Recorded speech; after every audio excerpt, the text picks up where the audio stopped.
आज हम लघुत्तम समापवर्त, जिसको शॉर्ट में लासा या एलसीएम कहते हैं, इसके बारे में बिल्कुल बेसिक से जानेंगे। जैसे मान लो हमें 5, 10 और 15 का लासा निकालना है। ठीक, तो सबसे पहले 5 के अपवर्त ज्ञात कर लेते हैं।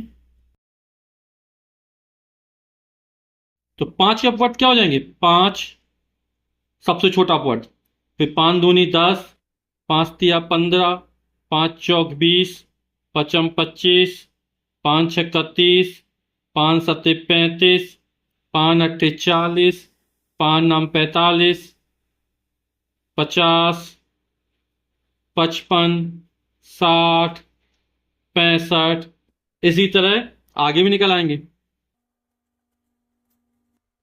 अब हम 10 के अपवर्त ज्ञात कर लेते हैं। तो 10 के अपवर्त क्या हो जाएंगे?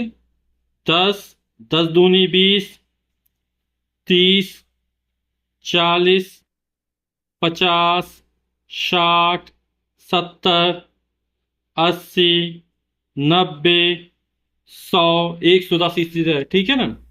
अब 15 के अपवर्त लिख लेते हैं। तो 15 के अपवर्त क्या हो जाएंगे? 15 एकम 15, 15 दूनी 30, 15 ती 45, 15 चौको 60, 15 पन्ना 75, 15 छक्का 90, 15 सत्ते 105।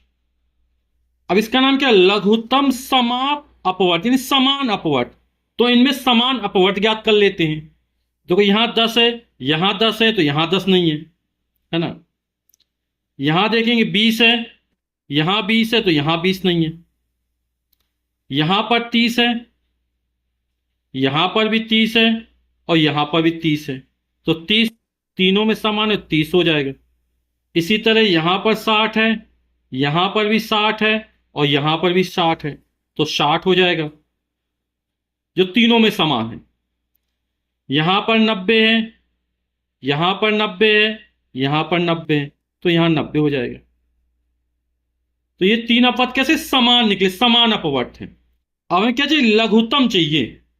तो इसमें सबसे छोटा कौन सा? 30 है। तो जो लघुत्तम समापवर्त या एलसीएम होगा वो हमारा 30 निकलेगा, और यही हमारा उत्तर हो जाएगा।